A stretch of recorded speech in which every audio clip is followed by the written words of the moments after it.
Chilli ও বলিভিয়ার বিপক্ষে যেমন হবে নেইমার, রদ্রিগো, ভিনিসিয়াস ছাড়া ব্রাজিলের একাদশ। দেখুন, 22 মাস পর ব্রাজিল জাতীয় দলে ফেরার কথা প্রায় পাকাপোক্ত ছিল নেইমারের। প্রাথমিক দলেও ছিলেন তিনি, তবে চূড়ান্ত স্কোয়াড থেকে যে তিনি বাদ পড়তে যাচ্ছেন তা অনেকটাই জানা হয়ে যায় 24 ঘন্টা আগে। সান্তোসের অনুশীলন শেষে এই তারকা ফরওয়ার্ডের উরুতে চোট ধরা পড়ে। নেইমার ছাড়াও আসন্ন বাছার জন্য কার্লো আনচেলত্তির স্কোয়াডে জায়গা হয়নি ভিনিসিয়াস জুনিয়র ও রদ্রিগো গুয়েসের। ফিফা বিশ্বকাপ বাছাইয়ের ম্যাচে আগামী সপ্তাহে চিলি ও বলিভিয়ার মুখোমুখি হবে ব্রাজিল। সেলেসাওরা এরই মধ্যে 2026 বিশ্বকাপে জায়গা নিশ্চিত করলেও আসন্ন ম্যাচ দুটিকে গুরুত্ব সহকারে নিচ্ছে। 5 সেপ্টেম্বর রিও ডি জেনিরোয় চিলি এবং 10 সেপ্টেম্বর শেষ ম্যাচে বলিভিয়ার বিপক্ষে তাদের মাঠে মুখোমুখি হবে ব্রাজিল, যার জন্য গতকাল সোমবার 25 সদস্যের স্কোয়াড ঘোষণা করেন কার্লো আনচেলত্তি। নেইমারের উরুতে চোট ধরা পড়ার কথা ব্রাজিল ফুটবল কনফেডারেশন সিবিএফকে জানিয়েছে সান্তোস। সেটাই যে দল থেকে তার বাদ পড়ার কারণ হয়ে উঠবে সেটাই ফুটে উঠল আনচেলত্তির কণ্ঠে। নেইমারের চোট নিয়ে আনচেলত্তি বলেছেন, নেইমার ছোটখাটো চোটে পড়েছিল গত সপ্তাহে।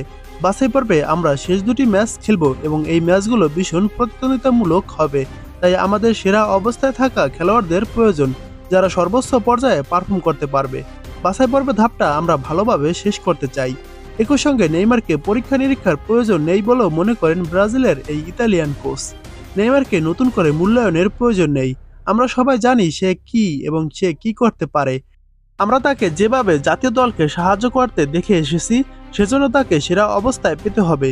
একইভাবে ব্রাজিলের স্কোয়াডে রদ্রিগোর অনুপস্থিতির প্রসঙ্গ তোলা হয় আনচেলত্তির সামনে। এর পেছনে তিনি খেলোয়াড়দের ডাক পাওয়ার নেপথ্যে পূর্ণ ফিট থাকার শর্তটি স্মরণ করিয়ে দিয়েছেন।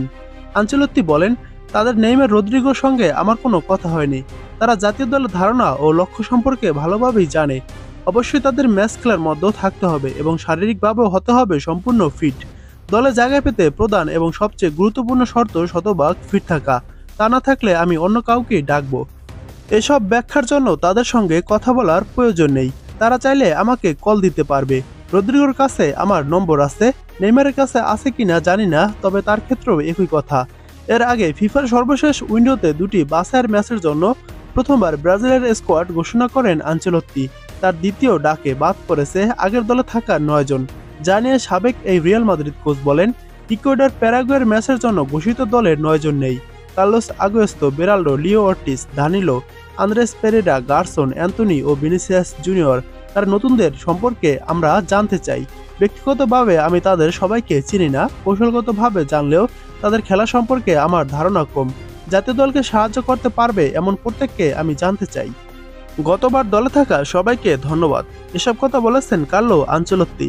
এবং ব্রাজিলের একাদশটি কেমন হবে, স্টার্টিং একাদশ চিলি ও বলিভিয়ার বিপক্ষে, সেটারই একটা ধারণা পাওয়া গেল। সেখানে দেখা যাচ্ছে যে গোলরক্ষক হিসাবে থাকতে পারেন এলিসন বেকার এবং তাদের সাফ হিসাবে বা এলিসন বেকারের পরে যারা থাকবেন তারা হলো বেন্তো ও হুগো সোজা। এবং ডিফেন্ডার হিসেবে যারা স্টার্ট করতে পারেন তারা হলো কাইও হেনরিক, আলেক্সান্দ্রো, মার্কুইনহোস ও ভান্ডারসন। এই 4 জন হলো ডিফেন্ডার স্টার্ট করতে পারেন। এবং মিডফিল্ডার হিসেবে রয়েছেন 2 জন, তারা হলো ব্রুনো গুইমারেস ও ক্যাসিমিরো। এবং ফরওয়ার্ড হিসেবে রয়েছেন 4 জন, তারা হলো রাফিনহা, জোয়াও পেদ্রো, এস্তাভাও উইলিয়ান এবং কাইও জর্জ। কাইও জর্জের পরিবর্তে রিসালুসন রয়েছে, চাইলে তিনিও স্টার্ট করতে পারেন। তবে এরকমই হতে পারে ব্রাজিলের স্টার্টিং একাদশ। তো এখনও যেহেতু সময় রয়েছে, অনুশীলন করবে ব্রাজিল, তারপর জানা যাবে যে সঠিক একাদশটি কেমন হবে।